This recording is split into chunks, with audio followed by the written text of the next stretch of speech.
préviennent pas quand ils commencent le podcast, tu vois. Genre ils discutent, Ah, et du tout coup, d'un et à un coup, moment tu ils le prends. lancent... De quoi? Ah ouais, à un moment, tu le lances comme ça. Ouais, ouais. Genre là, on est lancé, tu vois. Genre là, si on était dans une vidéo de Ken Kojandi, On serait lancé. on serait lancé vraiment totalement. Ok. Donc, faut juste que je dise que Ouais. c'est un nouveau format de vidéo en mode podcast et Ok, que je mettrai sur Spotify parce que sur YouTube, je crois que écouter, sauf si t'as YouTube Premium, il me semble. Mais je crois que écouter, dès que tu fermes ta vidéo, t'écoutes plus rien. Voilà. Et donc, format, interview, super, où en vrai on dévie, c'est pas grave. Et puis à la fin, donc interview classique, première partie, et puis deuxième partie où je te donnerai un exo de sadique pour que tu raisonnes en live, comme je fais dans mes raisonnements live, mais qu'on voit que tu raisonnes. On dirait que t'as fait ça toute ta vie. Bienvenue, Johan Tardy. Bah, merci beaucoup, merci Tristan. Est-ce que tu veux te présenter en quelques mots? Ça me fait marrer déjà. Ouais, alors bah, je suis Johan Tardy. Je viens de finir ma tournée. Du coup, je suis lecteur Adamar à Polytechnique en ce moment. Donc, lecteur Adamar, c'est quoi? C'est un postdoc, quoi. Enfin, j'ai fini ma thèse en juin dernier, j'ai soutenu. Et en gros, bah, qu'est-ce que je peux dire? Je fais des maths sur tout ce qui est probabilité et équation dérivée partielle, quoi. Wow. En vrai, on reviendra là-dessus, je pense, plus en détail. Mais ouais, on a qu'à faire. On va parler un peu du parcours scolaire pour commencer, genre un peu l'évolution. Genre déjà, est-ce que assez tôt t'aimais bien les maths? Genre tu dirais à quel moment tu t'es dit vas-y j'aime bien les maths? À quel moment? Très jeune. Enfin, genre, Très jeune. j'ai vraiment kiffé ça très tôt. Genre, tu sais, quand j'étais gamin, je me revois. J'allais chercher sur internet, il y a des énigmes sur des forums. Des Non, trucs j'aimais comme ça. trop moi aussi. Genre, enfin, j'aimais bien celle que j'arrivais à résoudre, quoi. Ok, le plaisir de résoudre. Non, mais tu vois, il y a des trucs comme ça. Il y avait des pauvres tests de QI sur Facebook qui avaient aucune valeur, mais j'adorais les faire ou des trucs comme ça, quoi. En cours, j'ai toujours aimé les maths, mais j'avais un prof qui essayait de me nourrir un peu à ça. Je me souviens qu'il voulait nous apprendre le volume de la sphère, des trucs comme ça, assez tôt. Ouais, ça c'est quoi? C'est collège, lycée C'était en primaire, au CM2, Ah des ouais. trucs comme ça. Non, mais parce que, enfin, on a appris une ou deux formules PT qui m'a jamais servi Ouais, après, ouais. quoi. Mais c'est juste, il voulait nous faire ressentir le côté, regardez, vous venez d'apprendre un truc nouveau et un truc. Il rendait le truc intéressant. Tu sais, on n'est pas allé dans comprendre intrinsèquement la formule, mais juste, je récitais la formule, j'étais content à la maison en mode, moi je connais le volume de la sphère. Ah, c'est stylé en vrai. C'était Donc assez cool. dès la primaire, tu dirais ouais, t'aimais déjà bien ça, tu sentais t'avais un truc, tu vois. Et t'as participé à des tu sais, il y a les associations, moi je connaissais pas à l'époque d'ailleurs, mais t'as beaucoup d'associations genre Animat notamment ou les petits concours Kangourou que j'ai corrigé récemment là. Est-ce que tu faisais des trucs comme ça ou c'était genre juste t'étais juste dans ton environnement scolaire normal ou J'étais plutôt juste dans l'environnement scolaire normal. C'est vrai qu'à un moment, je me disais, si j'avais su que ça existait, j'y serais allé. J'ai fait les concours kangourous au collège. C'était le seul truc qu'on avait là où j'étais. c'est fun en vrai. Moi, ça me Ah ouais, tapait. j'aimais trop. J'allais à fond et tout. J'aime encore. J'y allais à fond et en plus, j'y allais. Enfin, d'une part parce que le classement, tu vois, mais surtout parce que c'était juste kiffant à faire. C'était vraiment, t'avais 1h30 ou 2, je sais plus, c'était 1 heure. C'était 50 minutes très exactement. C'était 50 minutes. 24 questions plus 2 questions bonus. Ah, je suis à jour. Est-ce que vous auriez fait une vidéo là-dessus récemment? Peut-être. Du coup, j'adorais ça, quoi. Genre, donc je faisais ça, mais sinon, j'ai pas fait des animates, des trucs comme ça du tout. Si j'avais su, peut-être que j'aurais sauté le pas. Mais en même temps, c'est pas plus mal que je l'ai pas fait parce que je peux m'ouvrir à d'autres trucs, quoi. Mais pas tant que ça. C'était vraiment des trucs que tout seul ou en cours, voilà. Ok. Ouais. Et oui, peut-être t'étais dans quel collège-lycée? Parce que nous, moi je suis très ambiance parisienne, mais toi c'est pas le cas, donc tu venais de quelle ville déjà? Alors je venais de Belay. Okay. Alors c'est où? à la ville, au budget, quoi. Mais c'est autour de Lyon en fait. T'as la ville de Lyon, quoi, et puis à côté vers Chambéry, tout ça, mais dans un petit village. Enfin, Belay, c'est une ville, on a un Donc que ce soit au collège et au lycée aussi, t'es resté dans ce... Ouais, mais au même endroit. Enfin, le collège et le lycée étaient vraiment positionnés au même truc, quoi. Mais c'était un endroit qui était reconnu pour être... c'est un bon lycée, quoi. Un bon lycée local, quoi. Okay. Et après, en prépa... Du coup, déjà, ouais, t'as fait le choix de la prépa. Ouais. Je te connais, évidemment. Je suis parti en prépa. Et comment t'as fait ce choix-là? Alors, en fait, j'ai eu beaucoup de chance parce que j'ai rencontré des gens... en fait, on avait tous des milieux sociaux assez différents quand même, quoi. Et j'avais un pote notamment qui avait sa mère qui avait fait le lycée du Parc à Lyon. Et du coup, elle savait que j'étais bon en maths. Et enfin, on en parlait, puis moi, c'était de notoriété, quoi. J'adorais ça, je faisais ça souvent. Et elle disait, bon, bah la prépa, c'est parfait pour toi, quoi. Du coup, elle m'en parlait un peu, et je me disais, ah, bah, du coup, peut-être pourquoi pas prépa. Et une fois, je me souviens d'avoir une conversation, je crois que j'avais regardé C'est pas sorcier quand j'étais gamin. Et il y avait une émission, il parlait des mathématiciens. Et je me disais, bah attends, il y a des gens qui sont payés pour faire des maths. Ah ouais. J'avais pas capté, juste, le mec dessinait une patate au tableau, et j'étais en mode, oh, mais je veux dessiner des patates au tableau, moi aussi. Enfin, je comprenais rien du tout à ce que je voyais, mais En fait, j'étais en mode. c'est tellement rare de voir des émissions de vulgarisation de maths à la télé. C'est vrai que c'est pas sorcier. Moi, j'ai pas vu des trucs de maths, mais il y avait tellement de trucs. Bah, en général, la physique ou SVT et tout, c'est plus simple à vulgariser. Ouais. Mais c'est bien, ouais, que tu sois tombé sur un truc de maths, ça Mais- t'a donné envie. Mais presque, ça m'a. Alors, à la fois, ça m'a donné envie, à la fois, ça m'a découragé. Parce que je comprenais rien à ce qu'il racontait. C'est normal, enfin, parce que, genre. Mais du coup, je regardais ça, mais j'étais en mode, ok, c'est possible. Donc, je me souviens que j'étais allé voir ma prof de maths quand j'étais en première S. Et je suis allé la voir et je lui ai fait, bah, j'aimerais bien faire mathématicien, j'ai appris que ça existait, qu'est-ce que je dois faire pour le faire? Et je me souviens qu'elle m'a répondu, mais avec un chill déconcertant avec le recul, elle m'a dit, ah bah il suffit d'aller à l'ENS. Elle m'a fait la voie À l'époque, royale. tu savais pas.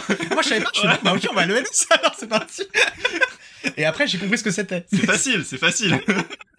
Mais le Mais médecin du m'a coup, dit, ouais, est-ce que ouais. t'as eu une hésitation, enfin, est-ce t'as eu un moment de réflexion à ce moment-là de prépa, fac, ou tu sais, même en prépa public, prépa privée, enfin, tu sais, je pense qu'il y a pas mal de gens qui hésitent à ce moment-là avec les trucs maintenant Parcoursup et tout. Bon, nous, on n'avait pas ça, mais il y avait quand même, ouais, ce choix-là à faire. Moi, je me souviens que pour moi, dans mon lycée, bon, les gens allaient majoritairement en prépa, et c'est vrai qu'on avait l'impression que la fac, c'était moins bien. Est-ce que toi, c'était un peu pareil, ou est-ce qu'il y a eu, enfin, je sais pas, une réflexion à ce niveau-là, prépa, fac? Ah, moi il y a eu zéro réflexion. C'était vraiment en mode, dans ma tête, je savais que prépa c'était à la fois plus prestigieux et aussi plus dur. Et dans ma tête, il y avait un peu il y aura pas de raccourci, quoi. Il y aura s'il faut, enfin, s'il faut manger, c'est pour une bonne, enfin, j'avais l'esprit shonen entre guillemets, quoi. J'étais en mode, bah, je vais prendre le chemin le plus dur pour arriver. Ok. Donc il y avait absolument aucun questionnement là-dessus. Mais parce que j'étais assez épanoui pendant le lycée, quoi. Et du coup, je voulais le challenge, quoi aussi. Est-ce que maintenant ça a changé? Est-ce que maintenant tu te dis, enfin genre, à quelqu'un, tu vois, pardon, Ouais. parce que je pense que il y a pas mal de gens qui se posent cette question, en tout cas j'en connais pas mal, genre ceux qui hésitent entre prépa et fac, etc. Euh, Qu'est-ce que tu conseillerais pour qui, comment ils font leur choix là-dessus? Alors moi je pense que c'est rendu cas par cas en vrai, parce que moi comme je l'ai dit, je pense que c'était une période de ma vie où je demandais du challenge. Donc c'était complètement logique de partir en prépa. Je pense qu'il y a des gens pour qui le cadre prépa ne convient pas. Enfin parce que c'est un cadre hyper rigide, hyper strict, et ça peut être traumatisant quoi en vrai la prépa. Parce qu'il y a des gens qui, enfin je sais pas, qui ont un rapport à l'autorité et qui ça irait pas. Moi je fitais bien dans le rapport à l'autorité donc ça allait. Je pense que ça dépend. S'il y a des gens qui sentent qu'ils ont plutôt un vrai besoin viscéral qu'on leur foute la paix, peut-être plutôt Mm. faire la fac. Moi, je me suis rendu compte de ça après, quoi, que la fac, dans ma tête, oui, c'était moins bien que la prépa, et en fait, tu te rends compte que pour les personnes qui n'ont pas besoin d'être autant encadrées et qui sont plus autonomes, et enfin, à la fac, faut en effet être autonome, parce que si tu te laisses aller et que tu fais rien, Ouais. bon, bah, on vient pas te chercher comme en prépa. Ah, c'est un Mais piège. c'est un piège. À la fac, c'est un Mais piège, par ouais. contre, si t'arrives à être autonome, je pense que tu prends beaucoup de plaisir à. Enfin, c'est plus des maths normales où en prépa tu speed et là à la fac, bah, t'as le temps de poser et en vrai, t'as des bons enseignants à la fac et tout. Enfin, Mais je pense que c'est quand même, malgré tout, c'est assez rare d'avoir la maturité déjà à cet ouais, âge-là, à ce d'être moment-là, ouais. autonome. Ouais, c'est vrai que c'est bien d'être encadré. Ouais. Parce que pour avoir enseigné là-bas et pour avoir parlé à des gens, il y en a qui s'en sortent, qui sont à la fac, qui sont bien meilleurs que des gens qui ont fait prépa ou quoi. Mais enfin, effectivement, il faut une maturité, quoi. Qu'on n'a pas forcément à cet âge-là. Et du coup, prépa du parc, lycée, enfin, on appelle ça lycée du parc? Lycée Non, du Parc, lycée ouais. du parc. C'est ça, c'est Prépa au lycée du parc, Ouais. à Lyon. Ouais, ouais. Tu as vécu comment? Genre, c'était dur. Raconte-nous tes traumatismes, Johan. Ça y est, on va ressortir les dossiers. Le hashtag. C'était. Non, la première année était vraiment difficile, en vrai. On avait un prof assez tyrannique, quoi. Donc c'était. Enfin, c'était très en mode. Tu vois, je me souviens d'une fois, il nous avait lancé des formules trigonométriques à apprendre par cœur, quoi. Pour le lendemain. Et il nous interrogeait en mode. Il fallait passer. On avait 10 secondes au tableau pour ressortir le truc. Chaque seconde de plus, c'était un point en moins sur la copie. d'une autre copie, ou voilà. Donc c'était un peu, un peu difficile. Moi, j'avais de la chance, je m'étais fait plutôt bien voir par ce prof, ou plutôt pas mal voir, quoi. Et donc ça s'est passé, mais j'étais effondré en physique. Enfin, il y avait que les maths où j'arrivais à tenir un petit peu la distance. Après, l'année d'après, ça s'est mieux passé, mais enfin, ça s'est mieux passé humainement, mais mathématiquement, j'étais plus dans le ventre mou de la classe. Et j'ai décidé de redoubler, de faire une 5,5, quoi. Je sais pas s'il faut expliquer ce que c'est une 5,5. Oui, enfin, ça veut dire, normalement, t'as 2 années en prépa, et là, t'as pas ce que tu veux au concours. T'avais quoi, d'ailleurs, à la fin de... J'avais de bonnes écoles en plus. J'avais Centrale Lyon et ENSTA, Paris Tech. Ok. Mais qui sont de bonnes écoles d'ingénieurs, mais juste je savais que je voulais pas faire ingénieur. Ouais, tu voulais une ENS déjà de base, c'était un peu... Enfin, Ouais. quand t'étais parti en prépa, c'était pour te dire... Ouais, tu savais que tu voulais faire des mathématiques et que tu voulais une ENS, du coup. Bah, en plus, je sentais que j'en avais sous le pied. Je me disais, ça me va de refaire une année, parce que je m'en voudrais toute ma vie de pas avoir retesté. Ok. Et je me disais, moi, mon objectif, c'était ça ou un magistère. Aller faire un master à la fac. Ok. Et je voulais faire le plus que ce que je pouvais, quoi. Ok. Et je me disais, ça me va de retaper une année, parce que c'est mon rêve. T'as refait une année, c'était refaire... Est-ce que c'est répétitif, ou est-ce que justement tu te rends compte que t'apprends les mêmes choses, mais la deuxième fois, sachant qu'on t'allait tellement vite la première fois, tu dois comprendre tellement plus de choses. Ah, c'est totalement différent. C'est vraiment, j'ai vécu pas vraiment pareil. une autre année, quoi. En plus, j'avais un prof qui était un excellent prof, mais qui micromanageait pas mal, tu vois, la manière de faire des maths, quoi. Ouais. Qui était très en mode, il avait un cours parfait. Tout était dans son cours. Ce qui pouvait tomber en concours, il y avait que des idées proches de ça, voilà. Enfin, c'était un cours très complet, il était très pédagogue. Mais du coup, il était tellement complet, tellement lourd, qu'il fallait vraiment passer son temps à l'éplucher, à l'analyser, à comprendre le truc, à travailler le cours, quoi. Et du coup, j'ai fait très peu d'exo pendant cette année. Okay. Et moi, je pense qu'il y a plusieurs manières plein de maths différents, mais moi j'ai l'impression que je marche à l'entraînement à l'exo, quoi. J'ai besoin de me poser devant une feuille blanche et de réfléchir à l'exercice par moi-même pour vraiment m'approprier les notions. Et ça, j'avais pas pu le faire en 3,5, mais j'ai appris beaucoup de choses. Et du coup, la 5,5, ça a été une année d'application de tout mon savoir. Okay. Mais là où j'ai commencé à faire des ponts, et c'est là où j'ai commencé à décoller vraiment, quoi. Okay. Parce que j'ai commencé à vraiment appliquer les choses et à vraiment comprendre à ma sauce, en posant mes fonctions, en posant mes raisonnements, à vraiment faire des trucs. Et donc après la 5,5, t'as eu ce que tu voulais, qui était du coup... l'ENS Ulm, du coup. Ouais. L'ENS Ulm à Paris. Finalement, c'est la bonne ENS. Enfin, est-ce que justement, cette ENS qui est réputée comme la meilleure ENS, est-ce que maintenant que t'as fait combien d'années déjà à l'ENS? 4 ans. 4 ans. Ouais, 4 ans. Est-ce que tu sentais que oui, enfin t'as pas été dans les autres ENS, mais oui, elle est différente des autres. Enfin, qu'est-ce que ça a de spécial, Ulm? Qu'est-ce que ça a de spécial, Ulm? C'est à Paris déjà. c'est un avantage, en vrai. C'est un avantage. Enfin, ça dépend pour qui, mais je pense que c'est dans un bon quartier en plus à Paris. Qu'est-ce que ça a de différent? Je sais pas s'il y a vraiment tant de différence que ça. Là, s'il y a une différence quand même, c'est que il y a un rapport culturel à l'agrég qui est très différent dans les autres ENS. On nous force pas à faire l'agrég, quoi. Voire on nous incite à ne pas la faire, on nous incite à partir sur la recherche. Ce qui m'allait, parce que moi j'étais plus à partir, je voulais pas faire de l'agrég, quoi, mais je voulais plutôt faire de la recherche, quoi. Je saurais pas te dire parce que j'y ai pas été. Là encore aujourd'hui, je côtoie des gens des autres ENS. Bon. Mais en tout cas, au niveau de l'environnement, la qualité des cours, etc. Enfin, c'est une période que t'as bien aimé, tes ENS. D'un point de vue scolaire, c'était incroyable. Genre, vraiment appris. Enfin, c'était ce que j'imaginais, quoi. Enfin, sans dire que j'imaginais les cours tu vois, mais c'était hyper épanouissant sur le plan mathématique, quoi. Enfin, j'ai appris beaucoup de choses. Les profs étaient vraiment là de faire la transition avec la recherche un peu. Okay. Il y avait tout en prof. C'était des chercheurs actifs, quoi, et des calés, quoi. Enfin, ouais. Gens, et justement, cette transition, elle s'est faite naturellement. Enfin, quand ça s'est passé après ta thèse? Tu veux dire comment t'as trouvé ton sujet, ton encadrant, la transition entre l'ENS et puis la thèse? Ça a été un saut dans le vide, je dirais. C'était un saut dans le vide totalement parce que alors autant il nous aiguillait pas mal sur les maths en soi, mais de toute façon c'est ce que je demandais, mais voilà. Mais autant j'ai l'impression que quand tu pars en recherche, t'as beaucoup de règles implicites qu'il faut que tu comprennes un peu par toi-même en discutant avec les gens. Et ça, t'as un exemple en tête? Enfin, quand tu dis ça, tu penses à quoi? Par exemple, Enfin, je réfléchis. Si on parle vraiment que de la transition, on te dit juste, il faut que tu trouves un maître de thèse, il faut Ouais. que tu trouves un sujet, et il faut que tu le fasses avant mars, quoi. Ok, on te laisse en full autonomie pour trouver. Ouais, ouais. Ok. C'est à toi d'aller parler aux gens, d'aller voilà. Mais moi, enfin, je savais pas faire, mais il y a une forme de timidité par rapport Ouais, à ouais, non, ces en grands vrai, ça fait peur professeurs. hein, d'aller Ouais. parler aux profs et tout. Ah ouais, bah moi, c'est. Enfin, puis c'est des gens. Enfin, moi, je les respecte de ouf, quoi. Ouais, Donc, il y a un ouais, peu ce ouais, truc, je vois. t'es flippé, tu vois. Et bah, du coup, bon, moi, finalement, ça s'est très bien passé parce que j'avais un prof qui était mon prof de calcul stochastique quand j'étais en M2, quoi. Enfin, enfin, je trouvais le cours incroyable. Et je suis allé lui parler, mais je t'ai parlé qu'à lui. Et il m'a parlé d'un sujet qu'il avait en tête. Mm. Le sujet m'a trop parlé. Et il a accepté.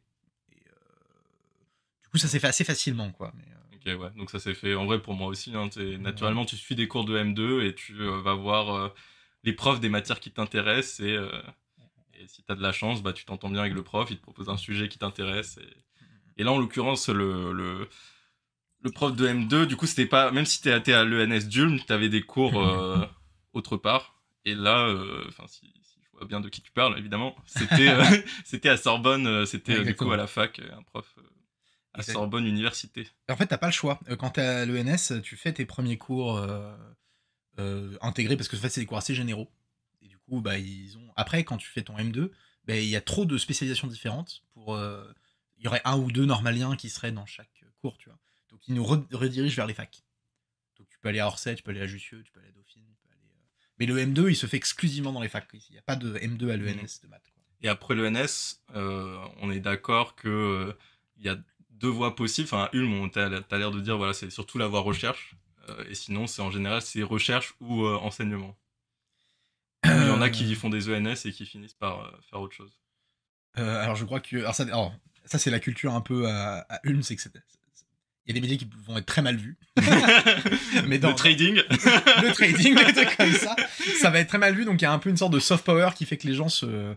Je me souviens que je connaissais un pote là-bas à l'ENS qui lui est parti dans le trading, le conseil, des trucs comme ça. Ouais. Et je crois que c'était rude psychologiquement pour lui dans cet environnement de devoir justifier Ouais, ce bah, il y a choix, des quoi. mauvais a priori. Je pense que, enfin, je sais pas si c'est des a priori ou pas. Moi, je connais pas plus que ça le métier, mais c'est sûr que oui, il y a forcément des mauvais a priori. Après, je pense que tu peux quand même faire des choses bien dedans, hein, j'imagine, j'espère.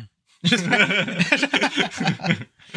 Mais en tout cas, c'est vrai que quand on nous le présente les choses, on nous le présente comme bah, d'ailleurs, on nous le présente comme s'il y avait que la recherche. Alors bon, il n'y a pas beaucoup de postes, c'est un peu compliqué. L'enseignement, et c'est vrai qu'on ne parle pas trop des autres trucs. Alors que, paradoxalement, ils donnent beaucoup de cours sur les applications, sur les voilà, tu vois. Donc Après, tu dis, il n'y a pas beaucoup de postes, mais le financement de thèse que tu as obtenu, c'était compliqué à obtenir. Il y avait de la concurrence ou la plupart des gens, ils arrivent justement à obtenir.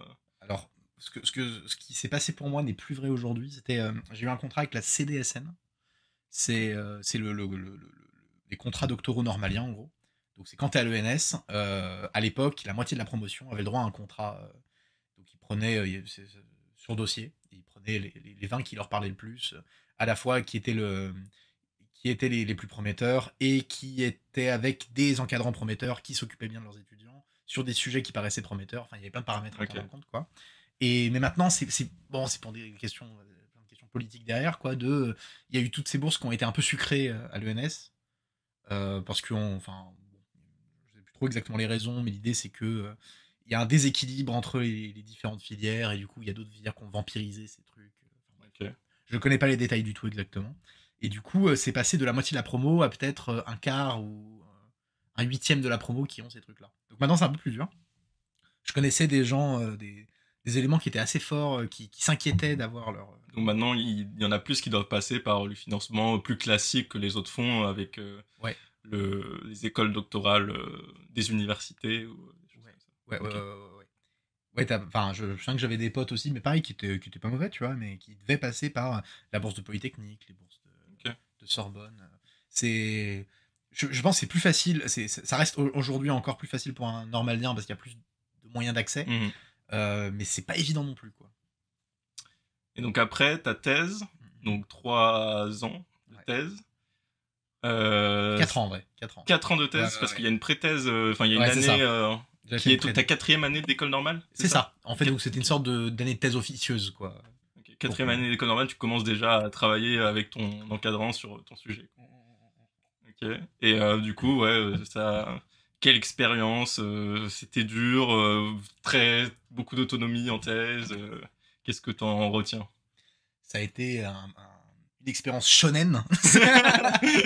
C'était, non, je garde un très bon souvenir de cette thèse. Ça a été dur. Il y a eu des moments difficiles parce que t'as des problèmes mathématiques. Bon, des fois humainement, la communication, elle passe pas, tu vois. J'ai eu de la chance de tomber sur un encadrant qui voulait mon bien, qui était vraiment intéressé à ce que je réussisse, quoi. Voilà. Est-ce que d'ailleurs, en parlant de ça, qu'est-ce qui est plus important, enfin, pour ceux qui cherchent une thèse, le sujet, l'encadrant, un mix des deux, enfin, qu'est-ce qu'ils doivent chercher Je sais qu'il y a un adage un peu traditionnel qui dit le plus important c'est de bien s'entendre avec son maître de thèse. Ouais, moi je suis assez d'accord là-dessus. Mais... Bah, alors une part de moi qui est d'accord avec ça, et l'autre part de moi qui est en mode si t'es pas hypé par le sujet, ça marchera pas, quoi. Je pense qu'il faut un équilibre entre les deux, et chacun le trouve selon ce qui t'intéresse, quoi. En tout cas, je pense qu'il faut pas faire l'erreur de ok, ce sujet a l'air vraiment trop cool et je prends même pas le temps de bien connaître mon encadrant et je fonce sur le sujet et je me retrouve avec quelqu'un où finalement les personnalités matchent pas parce que je pense que c'est assez dur quand c'est pas le cas, quoi. Ouais, je pense qu'il y a un truc qu'il faut bien avoir en tête et qu'on n'a pas conscience en arrivant en thèse, c'est que avant, tu t'aimes bien les maths et t'aimes bien y être parce que t'es qu'avec des gens de ton niveau et tu peux te comparer avec ces gens-là et tu te rends compte que voilà, et tu mets un coup de collier, tu travailles et tu te rends compte que tu comprends des choses. Les 3-4 ans que tu passes après en thèse, c'est avec quelqu'un qui a 20-30 ans de plus d'expérience que toi, qui est beaucoup plus fort, beaucoup plus expérimenté. Et donc tu vas passer une partie de ta thèse à te penser vraiment nul, quoi. Parce que tu es face à quelqu'un qui est beaucoup plus fort que toi, Enfin, c'est ton seul point de comparaison. Donc à chaque fois que tu comprends un truc, il te regarde en mode bah oui, mais ça fait 20 ans que je le sais. Sans le dire, hein, c'est jamais méchant, mais il faut au moins qu'humainement ça passe bien pour encaisser ces chocs qui sont un peu inévitables, quoi. Et donc tu fais quoi en thèse de maths? Je fais quoi en thèse de maths? Non, mais je veux dire, dans le sens, plutôt dans une question dans le sens général, genre pas encore, parlons pas de ton sujet, mais... On parle pas de Keller Segal, genre... Après, si, tu peux tout à fait en parler, mais là je pensais à une question, voilà, parce que je sais qu'il y a beaucoup de gens, enfin, dans les entourages qui connaissent pas les mathématiques, il y a beaucoup de gens qui se disent, mais déjà qui savent pas qu'il y a encore des choses à faire en maths. Et qui se demandent, oui, enfin, une thèse de maths. Les autres thèses, on a peut-être plus la sensation de comprendre ce qu'on peut y faire. Ouais. Je sais pas, je pense des thèses en sciences, des thèses en histoire ou je sais pas quoi, mais c'est vrai que les thèses de maths, ça paraît un peu mystérieux pour beaucoup de gens, je pense. Donc, est-ce que tu peux, je sais pas, expliquer un peu ce qu'on fait en thèse en général et peut-être aussi parler un peu de toi particulièrement avec ton sujet? Ouais, donc c'est quoi le quotidien d'un chercheur, en gros c'est compliqué comme question.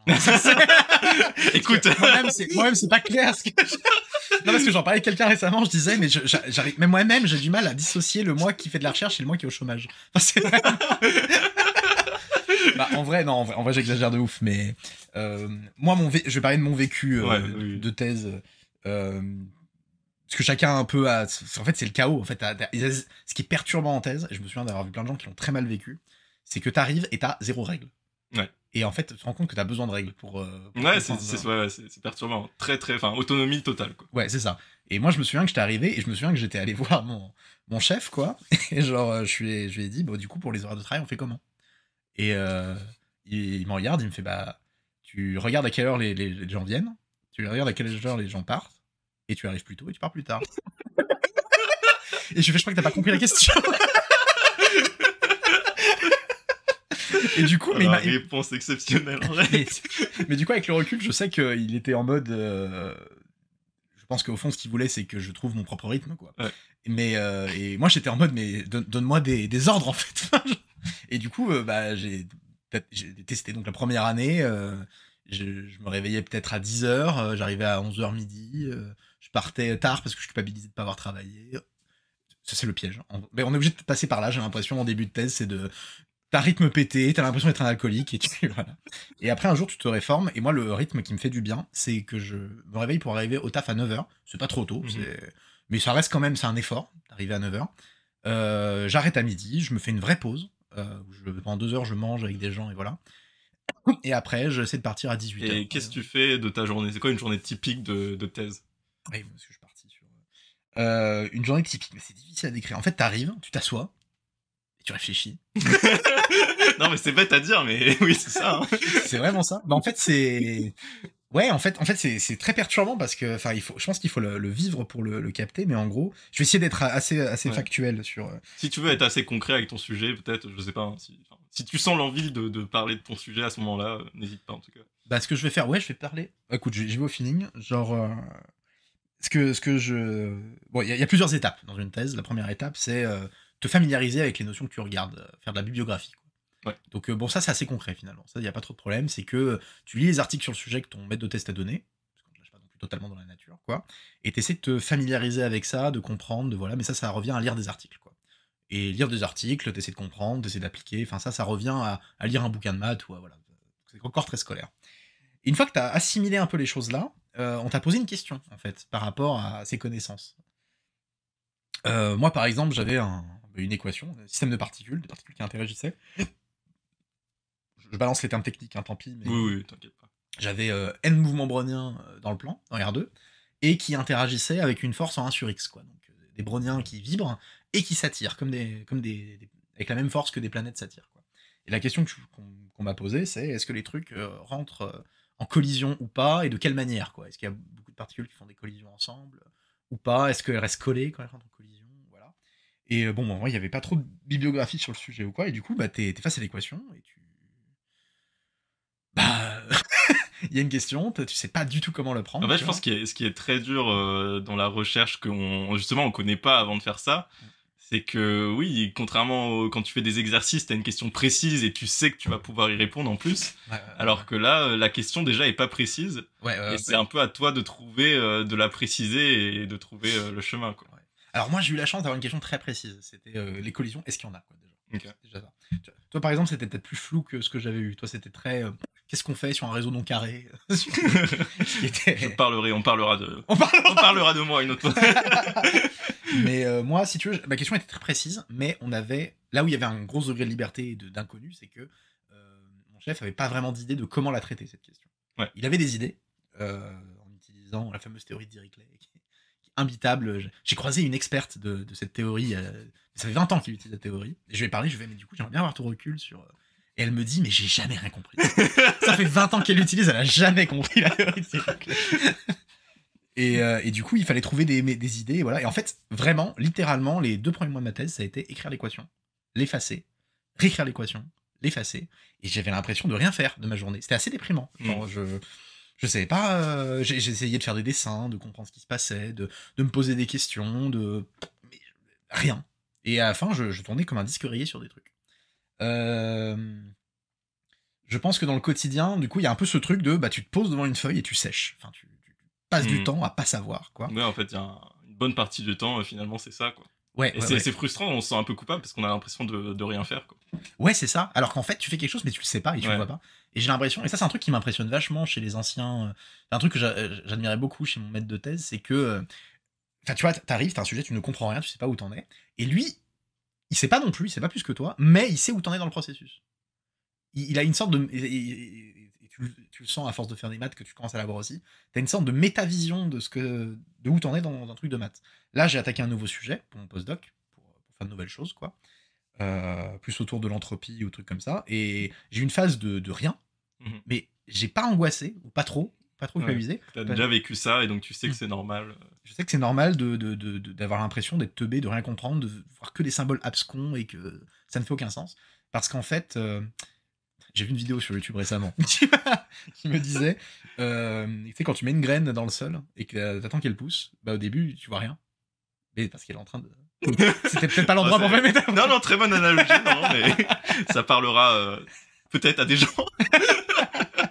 À tous les jardiniers qui nous écoutent. Ouais, donc t'as dit un petit mot sur ton postdoc. En plus, je pense que il est probable, comme ton postdoc et Alix, ça soit dans la miniature, genre pour attirer les gens. D'accord, ok. Non, est-ce que... comment ça s'est passé du coup de la transition de la thèse au postdoc? Donc t'as fait la thèse, on a compris, c'est des journées, tu réfléchis, t'avances et tout. Tu finis par par trouver des choses, par écrire des articles. Tu résumes tout ça dans un manuscrit de thèse. Tu soutiens la thèse à l'oral, avec des examinateurs qui te posent des questions. Ouais. C'est marrant parce que tu sais, on a que cette partie-là en tête, mais c'est tellement pas l'essentiel de ce qu'on fait pendant une thèse. Oui. Tu vois, genre, on sait tous ça, mais Juste rajouter un petit truc du coup Vas-y, sur, bien sûr. sur la thèse, c'est que moi j'avais toujours cru que j'étais trop scolaire pour faire une thèse. J'ai toujours, enfin, même pendant la thèse, je me disais, ouais, mais moi je suis bon quand on me donne une leçon et que je dois la rédiger, que voilà, tu vois. Je me croyais trop scolaire et je croyais que la thèse, la recherche est un exercice pour les grands que je ne maîtrisais pas, que je ne connaissais pas. Et en fait, un truc que j'ai compris pendant ma thèse, c'est qu'en fait, faire de la recherche en maths, c'est exactement le même exercice mental que quand t'es gamin et que tu fais des énigmes, quoi. Je veux dire, c'est pas plus compliqué. Enfin, c'est juste des questions plus hardcore, mais les solutions, elles sont même pas forcément plus dures, en fait. C'est que des solutions très naturelles. À la fin, quand t'as fini ta thèse, t'es en mode putain, mais pourquoi j'ai mis autant de temps à trouver ce truc assez simple, tu vois. Et enfin, je veux dire, si je devais parler au moi qui commençait ma thèse, j'aimerais me dire, ah non, t'es pas trop scolaire, t'es pas trop. Si t'aimes les maths, t'es au bon endroit. Et je sais que c'est un doute que tous les matheux ont. Que quand ils font une thèse, ils se disent, mais je suis trop scolaire, non, mais la recherche, c'est autre chose, ça demande une créativité. On l'a. Si t'es arrivé jusqu'ici, c'est que tu l'as. C'est juste que c'est un nouveau step à passer, c'est une nouvelle marche, c'est difficile pour tout le monde. Mais c'est des questions normales. Voilà. Un message d'encouragement à tous ceux qui sont en thèse. Merci, Johan. Et du coup, j'ai sucré ta question. C'était quoi Non, j'en venais à... Oui, ensuite, juste pour finir sur ton parcours scolaire, la transition thèse post-doc, faut donc... ça, c'est en dernière année de thèse, d'ailleurs, tu commences déjà à postuler, pour des post-docs. Ça se passe comment t'as obtenu le tien et ouais, déjà ça, comment t'as obtenu... Ah, ça, c'est une grosse question. Ça, c'est vraiment le stress de tous les... Ça a été... Non, mais ça a été un enfer, moi. Allez, les parties administratives où il faut candidater, en plus, c'est très présent dans ce métier, mais c'est vrai qu'on n'aime pas ça. Hein. Et il le faut. Ouais, il le faut. Mais en fait, le truc, c'est qu'aussi... Une grosse partie de la charge mentale, c'est soi-même qui se dit faut que je le fasse, quoi. Parce qu'en fait, il n'y a pas grand-chose à faire. En fait, il y a juste à envoyer un mail, il y a juste à voilà, talata, mais en fait, on s'en fait une montagne, il n'y a pas grand-chose. Et la question, c'est d'être pris ou pas. Et moi, le truc, en fait, c'est que j'ai eu beaucoup d'oscillations dans cette période parce que au début, je devais partir aux États-Unis avec un chercheur avec qui on avait des idées de projets en commun, avec qui on collabore toujours, quoi. Ça s'est pas fait parce que bon bah il y avait une bourse à choper et c'était en compétition avec d'autres dossiers, ils prenaient que le meilleur et j'étais deuxième, donc bon, j'ai pas été pris, quoi. Alors que j'avais pêché par confiance, je pensais que c'était un peu bon. J'avais pas cherché autre chose, donc je me suis retrouvé assez tard dans l'année avec pas grand chose. Du coup, je me suis motivé, j'ai trouvé 2-3 idées de trucs. Et c'était un peu délicat parce que j'ai commencé à dire un peu oui à certains, mais pas trop, mais en étant clair, en étant clair avec les gens, en disant voilà. Et à la fin, je suis tombé sur. Donc, je connais une chercheuse qui est mon encadrante actuelle, du coup, qui on avait interagi plusieurs fois. En fait, c'est souvent comme ça un postdoc, c'est par la force des choses, t'es amené à interagir avec des gens et qui savent que c'est compliqué et qui te tendent la main, quoi. En gros, moi, j'ai eu la chance de tomber sur mon encadrante, quoi. Et qui m'a dit, il y a ce truc-là auquel elle avait elle-même participé, qui m'a dit, essaye. Elle m'a dit, c'est bon, c'est sélectif, mais pose ton dossier. Donc, comment t'appelles ça déjà ? Le Bourse Adamar, la fondation C'est le postdoc lecteur Adamar. Donc, t'as les postdocs Adamar, mais là, c'est lecteur Adamar. Okay. C'est 3 ans au lieu de 2, quoi. Puis tu dois enseigner en même temps. Donc, j'enseigne à Polytechnique aussi en même temps. Et oui, d'ailleurs, on l'a pas dit, mais dans le... Enfin, ça dépend d'ailleurs. Il y a des thèses où t'es pas obligé, mais en général, les gens en thèse, les doctorants font un peu d'enseignement à côté, donner des TD. Ouais. Oui, ça fait du bien d'ailleurs de changer un petit peu d'activité, parce qu'être toujours sur sa feuille blanche... Bon. Ouais, c'est vrai quand on disait que se comparer avec son maître de thèse, no offense aux élèves, quoi. Mais je vois ce que tu veux dire, mais vas-y, dis-le, je te laisse le dire. Mais bon, du coup, de fait, ils ont la moins d'expérience que toi, ils sont moins bons, pas parce qu'ils ont fait moins d'années de maths que toi, quoi. Et du coup, ça rassure de voir tout le chemin que t'as parcouru, quoi. Et de voir à quel point tu maîtrises des choses qu'à leur âge, tu ne maîtrisais pas. Et ça, c'est vraiment, ça fait du bien à la main. En plus, tu te sens utile, parce que, surtout, particulièrement quand t'as un chargé de TD jeunes, je pense que t'as ce truc-là de, tu sais encore un peu ce que c'est que d'être à leur place. Et j'ai l'impression que en moyenne, les chargés de TD jeunes, il y a plus d'émotionnel. Ouais, non, je pense que c'est une bonne chose d'avoir les doctorants qui donnent les TD. Ça fait un lien plus intime que si c'était un enseignant plus âgé qui donnerait des TD, je pense. Ouais, je pense que les deux sont bien mélangés. Oui. Et c'est vrai que l'avantage, c'est qu'on est plus impliqué, je pense. Enfin, je me souviens qu'à la fois, je peux vraiment m'énerver sur une copie parce que je suis dégoûté, parce que je veux qu'ils comprennent, quoi, tu vois. Et en même temps, il y a des coups d'émotion pendant les cours où t'es en mode, mais j'ai vraiment envie de... Et c'est un truc que j'ai retrouvé chez tous les doctorants qui donnaient des cours, quoi. C'est qu'on se retrouve en eux et on a envie de les tirer de là, quoi. Enfin, ils sont pas dans la merde de quoi que ce soit, hein, c'est genre juste... Et, pourquoi on parlait de ça? Non, on disait qu'en postdoc, tu enseignais à l'X. Ouais. Voilà, donc c'est dur d'enseigner à l'X. Les élèves, c'est différent, parce que jusque-là, c'était à la fac. Faut plus se préparer, parce qu'ils sont assez chauds. Non, c'est assez agréable, en vrai. Genre, ils sont intéressés, quoi. Et ça percute. Ouais, ça, pour les profs, c'est agréable. Ça, c'est assez agréable. Mais en fait, ça change pas tant que ça. Enfin, c'est... Parce qu'en fait, le truc, c'est que... Toi, t'as quoi? T'as 3, 4, 5 ans de maths de plus.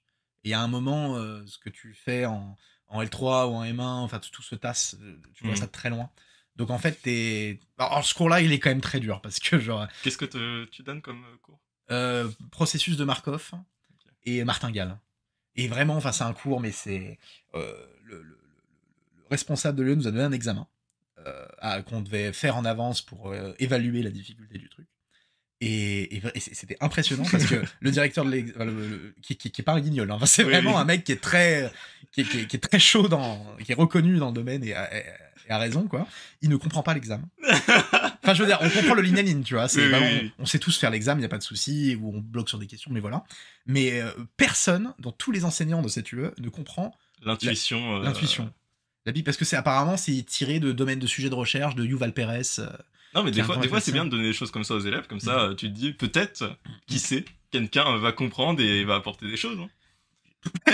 Il n'y a pas cet espoir-là, on est d'accord. Mais c'est vraiment dur. Non, mais il y a des anecdotes, tu sais, de profs qui donnent l'hypothèse de Riemann sans dire que c'est une hypothèse ou des trucs comme ça à leurs élèves. Hein. Sérieux? Ouais, je crois que je voyais des trucs comme ça, mais...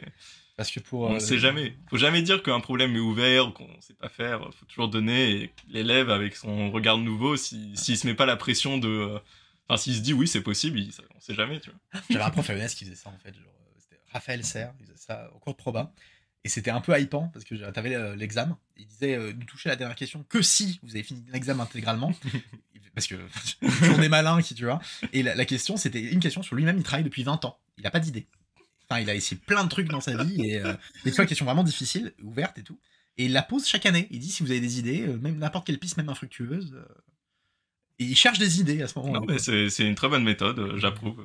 Et puis je trouve ça cool parce que ça intègre les élèves. Un truc que je trouve cool en recherche et que je ressens particulièrement en maths et que je retrouve pas quand je discute avec des potes qui font des thèses ailleurs, j'ai l'impression qu'il y a beaucoup moins l'argument d'autorité qu'ailleurs.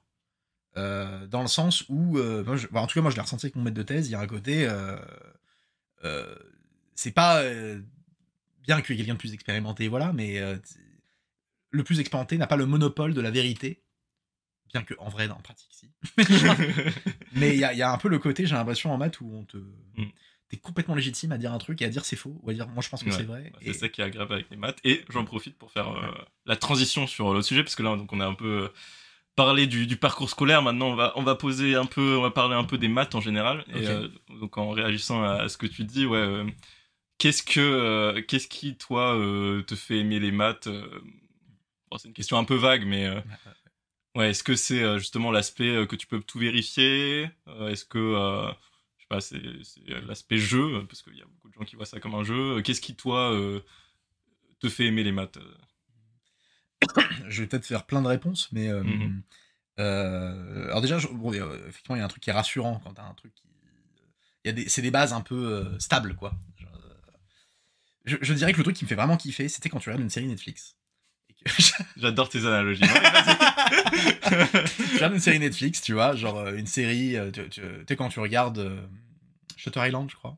C'est pas une série, c'est un film. C'est un film, du coup, tu vois. Un film ou une série, tu vois, et à la fin, t'as un plot twist, tu vois, genre de putain, mais depuis le début, il était fou. Depuis le début, mais c'est le frère de lui, et c'est voilà. Et en fait, c'est une sensation que t'as quand tu fais des maths et que tu réalises qu'il y a un objet que tu regardes mais depuis des années, et en fait, cet objet-là, c'est que ça. Tu vois, t'en fais une... Ouais. J'ai envie de parler de Jerzanov, là, mais parce que c'est ma hype du moment, j'ai vraiment envie de... Mais je sais pas quel objet, le Laplacien, par exemple, la dérivée seconde, ou des trucs comme ça, ou comprendre ce que c'est une dérivée, tu vois. Une dérivée, moi, j'avais rien compris en prépa, et c'est plus tard que j'étais en mode, putain, mais une dérivée, c'est que ça. Ou une intégrale, c'est que une somme. Non, ce sentiment de comprendre, je pense que, je pense à des interviews de chercheurs que j'ai vues, ou je sais pas quoi, qu'on vit aussi, c'est vrai, ils résument souvent, on a toute une partie un peu de souffrance ou de difficulté, où voilà, on est dans le flou, on comprend pas, le chemin il est dur, on sait pas où on va. Et puis il y a un moment bon, qui est pas super long, mais qui vaut le coup, où tu trouves, où tu comprends, où il se passe quelque chose, quoi, et t'as le déclic, et là, le sentiment que tu ressens, il vaut le coup, quoi. De ouf. Et en fait, j'ai ressenti ça une fois à Lyon. C'est quand je faisais mes études là-bas, et genre, il y avait plein de. Je faisais. En fait, je me baladais dans Lyon en téléportation, parce qu'il y avait le métro, tu vois. Donc, tu popes un endroit important, tu popes un endroit important, etc. Et du coup, j'avais plein de souvenirs dans plein de fragments complètement découpés et non connectés de Lyon, tu vois. Et le dernier jour, je montais à Fourvière, c'est un peu une montagne en haut, tu vois. Et tout d'un coup, t'as une sorte de vue d'ensemble de tous les endroits que t'as vus, tu vois. Et tu vois comment ils s'agencent entre eux. Et c'est vraiment cette sensation de te faire une randonnée, et à la fin, tu vois le recul sur tout ce que t'as traversé. Ouais, c'est la même chose, mais en mode. Et est-ce que il y a un résultat, bon là tu viens de dire dans ce que tu travailles Gerzanov, peut-être il y a d'autres choses avant, un résultat qui t'a marqué en maths, un truc justement où vraiment t'as vu le truc, t'as trouvé ça beau ou... Alors, il y en a plein, Tu mais laisses là, du comme temps de ça. réflexion. Alors, déjà, Gerzanov, je suis derrière en ce moment, mais j'ai une hype sur Gerzanov. Ouais, Mais ça, c'est incroyable c'est comme un peu théorie. compliqué à expliquer pour ceux qui écoutent, Ouais. je pense, c'est assez spécifique. Ouais. Est-ce que t'aurais un truc, je sais pas. Un truc qui m'a. C'est vrai que là, en ce moment, je suis parasité par tous les trucs que je fais en ce moment. Je sais que les trucs qui m'ont bien hypé, j'ai eu beaucoup de conversations avec Emilien sur des trucs comme ça, sur le Laplacien, l'exponentiel, qui sont des objets qu'on. Enfin, le Laplacien, c'est la dérivée seconde, du coup, mais en dimension supérieure. L'exponentielle, tout le monde la connaît. Et c'est des objets, mais qui me surprennent encore, quoi. Genre, mais encore cette année, on s'est tapé mais des balles de. Tu sais, on se voit des messages en majuscules, tu vois, en mode, mais mec, mais est-ce que tu te rends compte que. Et c'est. Non, mais on peut toujours comprendre plus. Bah, je fais ma petite pub aussi. J'ai pas encore fait la vidéo d'ailleurs, mais ouais, je parlerai de ces niveaux de compréhension qu'on peut avoir en maths. Et c'est vrai que bah, la compréhension avancée, elle est jamais terminée. Quand on redécouvre toujours en se reposant des questions, en revenant sur un truc, on redécouvre sous d'autres angles. Et enfin, même moi, quand bah, dans mes vidéos justement, je reviens sur des sujets que bah, forcément je connais déjà assez bien. Bon, que ce soit Pythagore, Thalès ou d'autres trucs. Et c'est vrai que juste d'y réfléchir, des fois, tu trouves. Tu le vois sous un autre angle et tu comprends mieux, même encore maintenant, quoi. Bah, du coup, ça me fait penser à du coup, ok, je sais quel autre résultat je peux parler qui est quand même un petit peu visuel, ça fait un peu des maths vite fait de loin. C'est Feynman-Cacq, ce genre de truc, tu vois. Alors, c'est quoi Feynman-Cacq? Alors, je sais même pas si c'est vraiment Feynman-Cacq, mais en gros, l'idée, c'est que si donc l'équation de la chaleur. La chaleur, c'est quelque chose qu'on voit, qu'on ressent en tout cas, quoi. Et on a un peu cette image de si tu mets un point de chaleur quelque part dans l'espace, donc tu mets un four, enfin un truc chaud, quoi, un radiateur, et que dans une salle froide, bah tu imagines bien la chaleur commencer à se déplacer progressivement et s'étaler un peu dans la pièce, quoi. Ouais. Et du coup, il y a des physiciens qui sont intéressés à mais comment tu modélises ça, comment tu vois l'avancée de la chaleur. Donc tu peux dire j'appelle T la température et tu regardes la température sur un coin de la pièce, donc ça te fait une sorte de courbe, une sorte de pic là, comme ça, au début, et puis c'est un pic qui s'étale, qui s'étale, qui s'étale dans l'espace. Et les gens ont voulu s'intéresser à ça, quoi. Et du coup, il y a des travaux mais fondateurs qui ont créé mais des domaines de recherche entiers où les gens se sont dit il y a un lien entre ce genre de diffusion, ce qu'on appelle diffusion, quoi, et les probabilités. Il y a un putain de lien entre les deux et c'est qui est pas du tout clair au départ. Enfin, là, on voit pas du tout de proba dans ce que t'as dit. Qui est pas clair du tout. Et en fait, c'est ultra clair physiquement. Mais justement, bah, je vais en parler 2 minutes parce que ça me hype un peu. Vas-y. En fait, qu'est-ce qui se passe, c'est que tu prends un mec bourré dans une ville américaine. Une autre analogie. Mais ça, c'est une analogie standard en mathématiques. Ça, c'est pas moi. Ça, c'est fourni avec. Tu prends une ville américaine, donc quadrillée, tu vois. Donc, t'as un quadrillage. Et t'as un mec bourré qui sort d'un bar. Et tu te poses la question de comment il va se déplacer. Parce que comme il est bourré, en fait, à chaque carrefour, une chance sur 4 de revenir sur ses pas, une chance sur 4 d'aller devant, une chance sur 4 d'aller à droite, une chance sur 4 d'aller à gauche. Et il fait ça pareil. Donc, tu imagines une marche complètement abracadabrante, quoi. Genre, je sais même pas s'il va rentrer chez lui. Il y a des résultats là-dessus, sur s'il rentre chez lui ou pas, quoi. Et ok, tu prends un mec bourré, bon, son comportement est juste complètement erratique et tu sais pas ce qui va se passer. Par contre, si tu prends 1000 gars bourrés et tu les fais sortir du bar du même point et tu dis rentrez chez vous et ils bougent à la même vitesse, quoi. Alors peut-être il y a un gars ou deux qui vont faire le tour du bar, peut-être il y a un gars ou deux qui vont foncer tout droit vers les kebabs au fond, tu vois. Mais tu imagines bien que si tu représentes la densité de gars à un certain endroit, t'as un pic et progressivement ils vont diffuser et partir un peu de partout. Et ça ressemble beaucoup à la chaleur en fait. Et en fait, c'est méga lié. Je veux dire, la chaleur et Et ce mec bourré, ils ont la même essence. Et en fait, c'est pas du tout surprenant parce que la chaleur, qu'est-ce que c'est? C'est des particules d'air qui s'agitent de manière aléatoire, dans tous les sens. Et du coup, en fait, la chaleur, c'est plein de mecs bourrés. Ces mecs bourrés, c'est quoi? C'est des atomes qui s'agitent, en fait. Et du coup, c'est ultra relié. Et il y a des résultats mathématiques qui le décrivent très proprement, quoi. Et ça, je trouve que c'est un déclic merveilleux à ressentir. Ouais. Ceux qui sont intéressés, faites des probas et des équations différentielles. Équations différentielles stochastiques. Exactement. Ouais. Même les équations dérivées partielles. Hein, parce qu'on a tellement de variables. Ok. Et est-ce que... ouais, donc on a dit résultats. Est-ce que il y a des lectures ou je sais pas, des sites, des vidéos que tu as vues aussi qui t'ont marqué dans ton apprentissage des maths Alors, je sais pas si c'est une chaîne très connue, mais Mat13 m'a beaucoup. Ouais, alors je crois qu'elle date pas d'il y a très longtemps. Je pense que c'est un gros mytho, mais. Tu dis comment, Matré ou Matré? Matré, parce que mat raisonnement. Okay, c'est vrai que après, je m'en fiche un peu de comment on prononce. Il y a un mec qui fait des choses que j'aime beaucoup, c'est Science Étonnante. Ouais. C'est ça un peu. Je suis pas un grand chineur quoi de ce genre de contenu, mais il y en a des. Ça, 3D Brown, je sais que c'est très qualitatif, mais j'en regarde pas beaucoup parce que je se présente pas trop sur mon fil. Eux, ils font des trucs que j'aime beaucoup. Enfin, Science Étonnante, c'est incroyable parce que ce qu'il dit est purement rigoureux. C'est ce que. Enfin. Il fait attention à ce qu'il dit. Enfin, ouais. Parce qu'il y a beaucoup de vulgarisateurs où tu pourrais être en mode non, mais là, c'est du sensationnel et c'est pas vraiment ça et c'est plus pour du putaclic. Science Étonnante, c'est juste rigoureusement ce qu'il faut dire. C'est ce que dirait un scientifique, en fait. Mais je crois que récemment, il a obtenu un prix je connais pas bien les prix en vulgarisation, mais je crois qu'il a été récompensé pour sa qualité de vulgarisation, donc très mérité, en effet. Je pense mérité. Hein. Je trouve que c'est un vulgarisateur de génie, quoi. Sinon... Et au niveau des bouquins, peut-être, je crois que t'étais pas trop du genre à lire beaucoup de bouquins à côté, mais est-ce que t'as des bouquins que ce soit des bouquins scolaires, hein, ou des bouquins plus de vulgarisation, mais est-ce qu'il y en a qui t'as trouvé particulièrement bien écrit? Tu peux dire non. Hein, pas du tout. En vrai, non, pas du tout un lecteur là-dessus. J'ai pu essayer, mais vraiment, ouais. Okay. J'ai pas cette culture-là, quoi. Très bien, très bien. Et est-ce qu'il y a des choses dont tu es fier dans ce que tu as fait en maths? La thèse, je pense. En vrai, t'es assez content de ta thèse, ouais, j'étais content de ma thèse. Est-ce que tu as des petits moments comme ça de fierté, des petites anecdotes de fierté mathématique?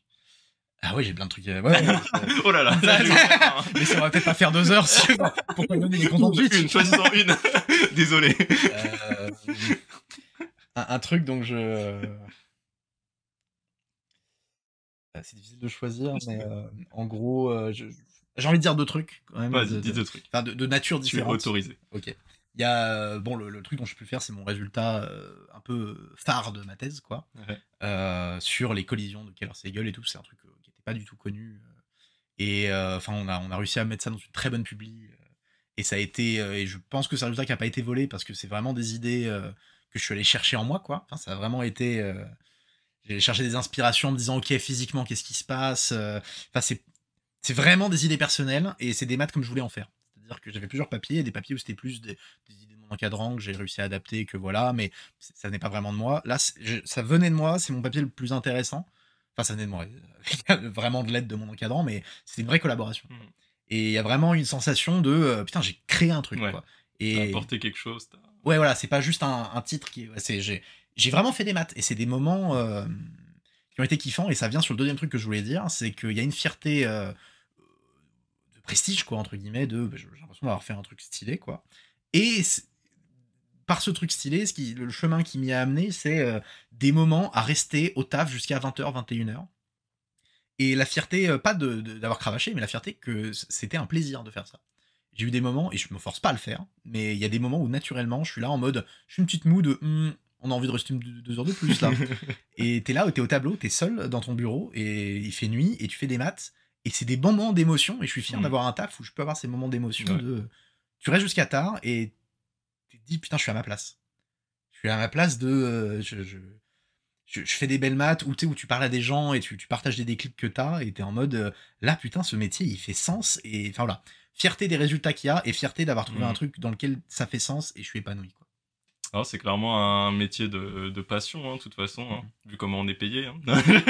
c'est un autre débat. Excuse-moi. Qu'est-ce que tu penses on va pas dévier sur la politique. Hein. Non, non. Non, je pense que c'est une belle conclusion que tu as offerte et je pense que on va s'arrêter là sur l'interview classique, sauf si tu vois encore quelque chose que tu as envie d'ajouter, un petit message pour je sais même pas qui nous écoute, mais des gens qui Pour la écouteraient famille, hein. ça. C'est vrai que vu que il y a pas encore beaucoup de monde, je sais même pas les auditeurs typiques. Je sais qu'il y a des enseignants, j'ai vu des enseignants avec Pythagore, Thalès, je pense des enseignants en collège, peut-être lycée, peut-être plus haut, j'en sais rien. Mais bref. Mais on va passer à la deuxième phase, donc qui ne sera pas disponible en podcast, mais seulement parce que là on va la filmer, on va avoir besoin d'un écran et tout. Okay, ouais. C'est une phase pour YouTube où je vais te donner un exercice, un problème que t'as pas vu en avance. Et le but, bon, c'est pas de te piéger ou quoi, hein, c'est juste de montrer, comme j'aime bien le faire avec les raisonnements live, entre guillemets, où je découvre en direct le truc et expliquer un peu comment je raisonne. Bah, là, pour avoir un autre point de vue d'une autre personne qui fait ça, voilà, c'est intéressant de voir un peu comment tu raisonnes face à un truc. Donc écoute, on est parti pour cette deuxième phase. Bah c'est parti, grave chaud. Donc juste un petit message avant de commencer cette deuxième partie. Déjà, vous sentez que ma voix est très cassée, ce qui explique en partie le manque de vidéos, mais bon, là n'est pas le sujet, ça reviendra. Je voulais vous dire que cette deuxième partie, c'est vraiment très bien passé, dans le sens où c'est vraiment ce qui se passe quand on fait de la recherche en maths. J'ai décidé de ne pas faire de cut, vous allez voir que c'est un peu long au début, le démarrage, mais en fait c'est très naturel. Et qu'il y a un moment où on fait une petite erreur, enfin on fait une erreur, où on fait comme si on avait une hypothèse qu'on n'a pas, et on avance dans cette direction, et on trouve quelque chose, et en fait on s'est rendu compte après coup que oui, on a rajouté une hypothèse qui a simplifié, mais en fait c'est assez typique aussi de ce qui arrive en recherche, on fait des hypothèses simplificatrices pour avancer, là on s'est même pas rendu compte, on s'est rendu compte juste après en fait, mais voilà, mais ça apporte quelque chose. Voilà. Mais du coup, vous n'aurez pas la correction de l'exercice en tant que tel. Vous l'aurez pas, en tout cas, la version orale. Je vais écrire l'article écrit qui accompagne cette vidéo vous donnera des détails si vous voulez la correction complète. Donc, je vous invite à regarder la version orale, à voir le raisonnement qui, ma foi, est très intéressant, je pense. Et si vous voulez vraiment plus de détails, ça sera dans la partie écrite. Voilà, sur ce, bonne deuxième partie de vidéo. Bon, bah on se retrouve pour la deuxième partie du coup. Ah, ça commence. Ok, d'accord. C'est parti. Moi j'étais posé, j'étais en mode. Ça y est, la pression. la partie angoissante là. Où donc t'as encore rien vu. Là, je te mets l'exercice sous les yeux et bon, tu essaies d'expliquer un peu ta démarche et tout. Si t'y arrives pas. Bon, en vrai, c'est forcément. Bon, bref, je mets l'exercice, tu verras bien ce que c'est. Je ne dis pas la difficulté, je ne dis rien. Je dis pas la difficulté. Je mec, c'est facile. Hein. C'est un problème ouvert, mais pas de soucis, t'inquiète pas. Oh, ça a l'air chaud. Oh là là. Mais je crois que ça me parle. J'ai vu devoir de. C'est court. L'énoncé est court, donc le problème est court. Et le problème est simple. Tout le monde le voit, c'est ça. Hein. Trouver les fonctions c'est f ça, de vérifiant pour tout x, y, f de x, f de y, y, f de x. Ah, la question, c'est montrer que f de x tend vers 0 quand x tend vers l'infini, c'est ça? Non, relis tranquillement. Non, mais il y a la pression, je comprends. Relis tranquillement. D'accord, c'est une hypothèse. Mais le mec est chaud en matin. C'est vraiment... Il sait pas lire. Alors, oui, mais... Je vais lire à voix haute l'énoncé. Donc, faut trouver toutes les fonctions f de R plus étoile dans R plus étoile qui vérifient deux points. Le premier point, c'est que pour tout x, y appartenant à R plus étoile, donc il faut une égalité qui est que f de x, f de y est égal à y, f de x. Et le deuxième point, il faut aussi que quand x tende vers plus l'infini, f de x tende vers 0. Donc voilà, il y a deux propriétés que doivent vérifier ces fonctions et il faut que tu trouves les fonctions qui vérifient ça.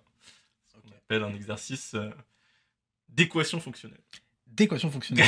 Et ça, c'est un bon indice, ça. C'est pour, le langage savant. Bon, en vrai, je me sens paradoxalement que je me mets pas trop la pression. Donc, je vais juste faire des petits commentaires. Vas-y.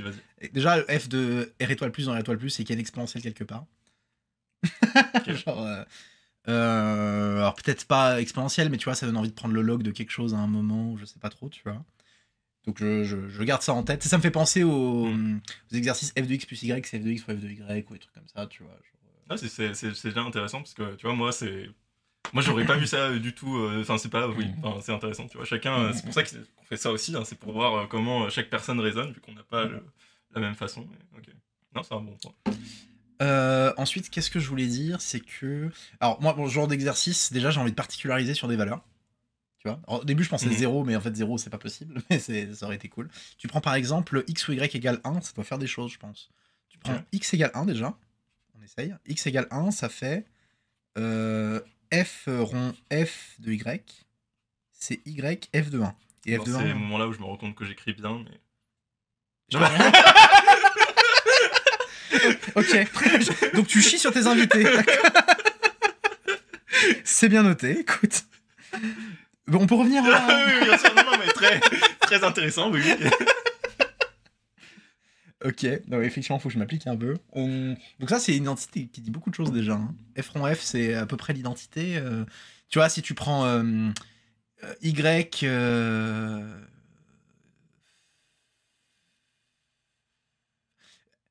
F de 1, ça va valoir 1, c'est obligé. Ah ouais, t'as le feeling F de 1 vaut 1. Et c'est obligé, ça vaut 1. Par exemple, parce que si tu prends x et y égale 1, tu vois que f de 1, c'est f de 1. Ouais. Donc f de 1, c'est un point fixe de f. Ok.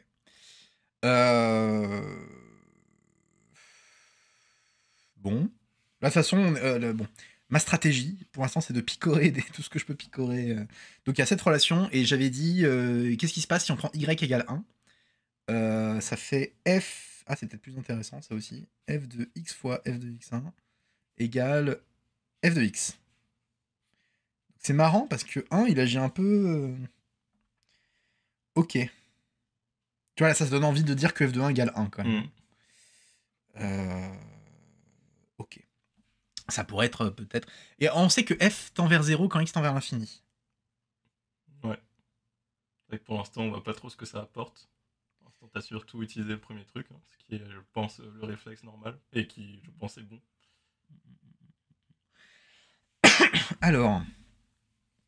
Donc déjà, f rond f égale à peu près l'identité. Bon, en fait, ça va être l'identité parce que... Déjà, et si on montrait que f de 1 égale 1, je sens, je sais pas pourquoi, mais je sens que ça va être 1.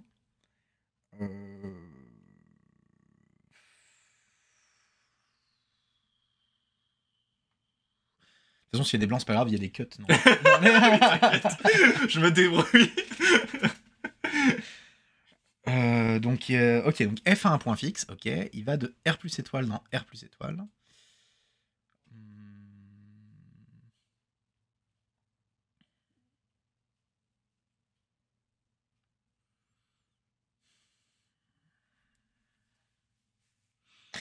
Je pense à plein de trucs en même temps. De toute façon, là, j'ai pas encore de piste précise. Des fois, il y a ce genre d'exercice, c'est intéressant de supposer de la régularité supplémentaire sur f.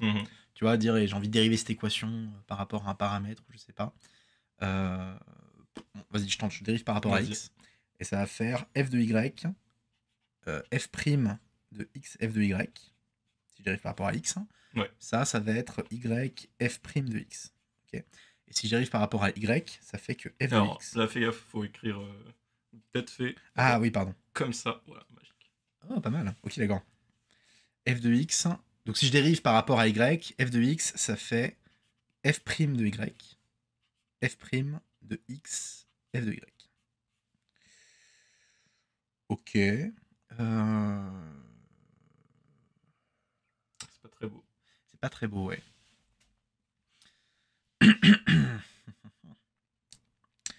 Ok. J'écris plein de trucs. Hein, vas-y, de toute façon. F de f de 1, c'est f de 1. Ok. On a envie de dire que f de 1, c'est 1, quoi. Alors déjà, f de 1, il est dans R plus étoile. Ok, passe par hypothèse. C'est un point fixe de f. Va de R plus étoile dans R plus étoile.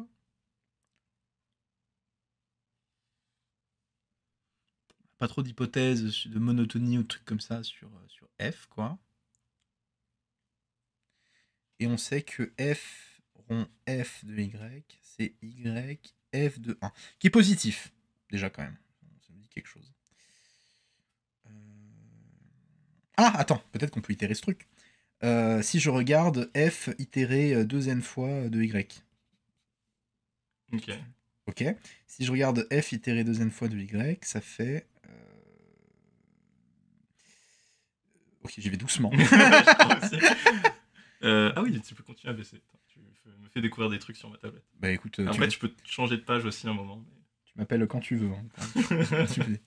Hein. Si je regarde f rond f rond f rond f de y, ça va faire f rond f de yf de 1.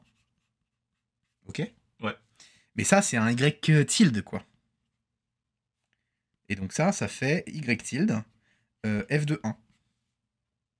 Ouais. Ça, c'est joli, ça. Et ça, c'est quoi? Ça, c'est y f de 1 au carré. Donc en fait, là, l'identité qu'on vient de remarquer, c'est que f, si je le compose 2n fois, en y, c'est y f de 1 à la puissance n. On aime bien parce qu'il y a des trucs asymptotiques, il y a du n, il y a du... Ça, on kiffe. Si je regarde en 1, par exemple, ça, c'est pas mal.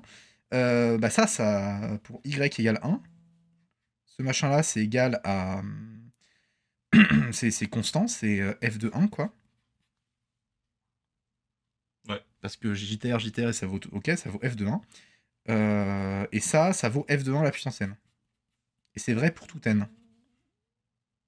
Bon, bah f de 1 égale 1. Attends, pourquoi celui de gauche, il vaut f de 1, en fait? Le f de 2n puissance 1? Parce que f de 1, c'est f de 1. Ah oui, ok. Donc en fait, j'itère, et à la fin, je retombe sur f de 1 brutalement, quoi. Donc f de 1 égale à 1. Ça, c'est bon. Ça, oui, ça on t'as l'a. réussi à montrer ce que t'avais intuité dès le départ. Le mec est chaud. Hein. Ah bah, le mec, franchement... Le mec est chaud. Après, Ok. il y a beaucoup de fonctions qui peuvent valoir 1 en 1. Peut-être Ok. non, prends une nouvelle page, peut-être. pour changer Ah, un mais peu. faut tourner, d'accord. Parce Ok. qu'en fait, si tu fais vers la droite, ça prend carrément un nouveau truc. Ok, Et tu peux d'accord. revenir sur la page d'avant comme ça, facilement. Ok. Ok, donc on a que f de 1 est égal à 1. Ok, super. Du coup, les relations d'avant, ça devient f de y égale y. Et si je prends l'autre, f de x égale f de x. Bon, ça, ok. Ok, donc f itéré 2 fois, c'est l'identité, ça c'est quand même fort, ça. Ah, ça veut juste dire que f c'est... Bon, déjà, f est inversible. Donc ça va être monotone, ce truc-là. F est inversible. Parce que f de y, là. Donc, est-ce que je dis pas une connerie? Je dis donc f monotone. Ah ouais, f inversible, donc f monotone. Bah, si t'es inversible, c'est que t'es injectif. Ah oui, non mais t'as raison. Surjectif, tu vois. Ouais. Donc f, elle a pas trop le choix, elle va être monotone. Je le dis un peu en tremblant parce que je me dis des fois, tu vois. C'est jamais les cas pathologiques. Mais... Et on sait que f de x tend vers 0 quand x tend vers l'infini. Donc ce qu'on a gratuitement, c'est que f de x tend vers l'infini quand x tend vers 0. Enfin, parce que faut parcourir tout R plus étoile, quoi. Ouais. Ok, donc là on a plein d'infos. Okay, ça commence à dire des choses. Et on sait que f de 1 égale 1. Ok. F est monotone. F est inversible. Donc en fait, la tête de f, c'est un truc un peu comme ça. Enfin, ça peut valoir ce que ça vaut, mais là je fais un truc convexe, mais c'est pas convexe. Mais enfin, on sait rien. C'est obligé. De toute façon, une fonction qui vérifie des trucs, ça a toutes les propriétés que tu veux. Mais à la fin, elle sera sûrement une exponentielle. C'est vrai qu'un truc que j'ai pas fait, qu'on aurait pu vérifier, c'est prendre des fonctions qu'on connaît bien et se demander si ça marche. Tu vois, genre regarde exponentielle de x exponentielle y, c'est... Oui, avec tes exponentielles. Ouais. Mais ça marche pas. Donc f, c'est pas l'exponentielle déjà. C'est le truc qu'on a envie de faire. Après, ça fait penser à... 1 sur x, ouais. Effectivement, ça fait y sur x. Ah, ça marche. 1 sur x, ça marche. Ok. Donc, on a déjà une fonction, en fait. Enfin, du coup, oui, t'as la fonction 1 sur x qui vérifie les deux trucs. Ouais. J'ai une bête d'idée. Vas-y. T'es prêt? Attention, je prends x égale y, et t'as f de x égale x f de x. Ok? Ouais. Donc x f de x, c'est un point fixe de f. Ouais. Je pense qu'il n'y en a pas 10 000. Donc ça va valoir 1. Donc f de x va valoir 1 sur x. J'ai pas résolu encore, hein, mais tu vois mon Alors, intuition. j'ai pas suivi le truc, donc il y en a pas 10 000. Je dis, en vrai, je suis sûr qu'il y a un seul point fixe, c'est 1. Ok, ah oui, Donc, ok. si lui, c'est un ok. point Tu fixe, te dis ouais. ça fait trop de points fixes. C'est pas normal. Enfin, je veux dire, si ça vaut pas 1, enfin, si ce truc-là, il est pas constant. Voilà, je dis ce truc vaut 1. Ok. On va montrer que ce vois. truc vaut 1, Ok, tu vois. ouais, très bien. Et si on a ça, parce que comme on est monotone, alors tu peux être monotone et avoir plusieurs points fixes. Juste, c'est con, mais que tu peux être monotone. Et non, c'était monotone, c'est terminé. Bah, si t'es monotone, oui, t'as que un point fixe en fait. Hein. Si t'es décroissant, t'as qu'un point fixe, hein, c'est obligé. Ok, l'aime, montrons ça. Mais peut-être que c'est une grosse connerie, hein, je suis en train de perdre mon postdoc sur... Ok, on a F qui est décroissant de R plus étoile. S'il y a des membres de jury qui tombent sur ça et qui te foirent. Ça me fait tellement peur. Mais Johan, c'était dans ta thèse. C'est évident. Mais c'est une merde, non? Pourquoi on lui a donné ça? Un postdoc d'excellence, oui. Ok, bah je dis, on va dire que j'en sais rien que c'est strictement décroissant. Mais pas besoin. Disons que f est juste décroissant. Et je vais prendre x tel que f de x égale x. Et je vais juste montrer que pour tout y strictement plus grand que x, f de y... Ah, mais ça va être bien, ça. Oh, c'est très bien. Ah, ça marche de ouf. Tu sais que c'est super intéressant parce que moi, bon, je suis un peu spoilé parce que pour te trouver, c'est moi qui t'ai trouvé l'exercice. Ouais. Et pour le trouver, bah, j'ai regardé... Enfin, bon, j'avais pas me taper à faire plein d'exos jusqu'à trouver intéressant. Donc, je regardais en fait les solutions et regarder la tête que ça avait, si ça avait l'air de développer des trucs ou quoi. Et donc celle-là, la solution, bon, je me suis spoilé, hein, faut pas faire ça, mais j'ai regardé direct la solution de l'exercice. Ok, ouais. Et je savais que voilà, il y avait dans les équations fonctionnelles, il y a matière à faire, mais c'est hyper intéressant parce que évidemment, comme toute solution, ça va direct à ce qu'il faut faire, tu vois. Ouais. Et je trouve, bah, je mettrai la solution aussi dans la vidéo pour qu'on voit la diff entre la solution écrite où ça paraît évident, voilà, faut aller comme ça, et toi, tu vois, tu prends un autre chemin, mais on sent, enfin là, t'es sur la bonne piste, on sent que au final, t'aboutis à faire un truc qui ressemble à Ah, stylé, ok, ouais, d'accord. C'est très intéressant, très intéressant. Putain, mais ça Ah, ça aurait pu très mal se passer. Ça aurait pu très mal se passer, mais ça se passe très bien pour l'instant. Ok, super. C'est pas fini, mais ça se passe très bien. Ok, bah du coup, ce que je dis, c'est que si t'as un point fixe, je dis tous les points d'après, ils peuvent pas être points fixes. Pour tout y strictement x, f de y, il va être plus grand que y, strictement plus petit que y. Pourquoi? Parce que si f de x égale x, je regarde la fonction g de x, qui est égale à f de x moins x. Et cette fonction, elle est strictement décroissante. Et comme elle est strictement décroissante, bah, g de y est strictement plus petite que g de x. Mais g de x, s'il y a un x0. Que x0, et ça vaut 0. Donc g de y est strictement plus petit que 0. Ah oui, pas clair. Si, ouais, j'ai suivi, mais ouais, peut-être reprends un coup l'explication. Je reprends un coup. Alors, je dis. Peut-être tu prends une nouvelle page. Ah, mais j'ai pas le ref. Ouais, ok. Ouais, ça. Alors, je dis si f, une fonction simplement décroissante de r plus étoile dans r plus étoile, alors. Ok, j'ai beaucoup plus simple que ce que je viens de raconter. Enfin, c'est le même argument, mais. Alors, f a au plus un point fixe, quoi.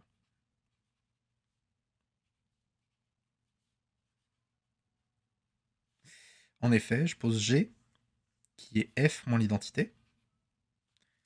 Et f a un point fixe, c'est seulement si G s'annule. Ouais. Mais G est strictement décroissant.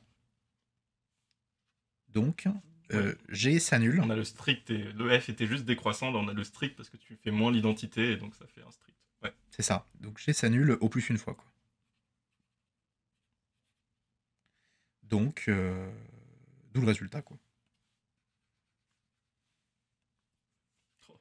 T'as utilisé la gomme ou c'est moi là? Ah, c'est... Ouais, ah bah, Tu vite, hein. J'ai vraiment trop hâte d'utiliser ça collaborateur. Ça va être vraiment stylé. Putain, mais ça fait un peu. Là, je me sens un peu chercheur. Tu vois.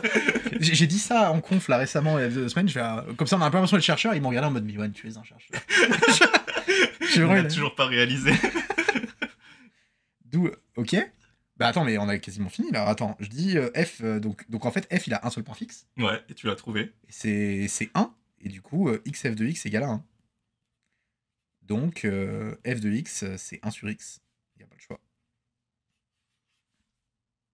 Stylé. C'est stylé, Merci. c'est très beau, c'est très beau. Non mais c'est très, très intéressant et je mettrai la solution écrite soit ensuite de la vidéo, soit dans la description parce que c'est intéressant de comparer les deux et tu pourras regarder aussi les deux parce que eux ils font un peu différemment mais ils vont plus direct au point et tout et ils trouvent, oui c'est ça, je sais que... Ah oui, c'est correct, c'est tout à fait ça la solution. Super. Écoute, je suis content. Ça fait peur parce que ça a commencé de façon un peu dure. C'est normal, à chaque fois que tu débutes, tu sais pas trop, tu tâtonnes et tout, et tu sais pas du tout si ça va t'amener à un truc. Et après, non mais c'est exactement la démarche qu'on a en vrai. Et après un moment, tu te dis, tu commences à avancer, et là, tout s'enchaîne, et etc. Quoi. D'ailleurs, tu remarques, c'est là où tu reconnais un matheux, c'est que la phase de début, tu comprends pas, il n'y a pas de panique.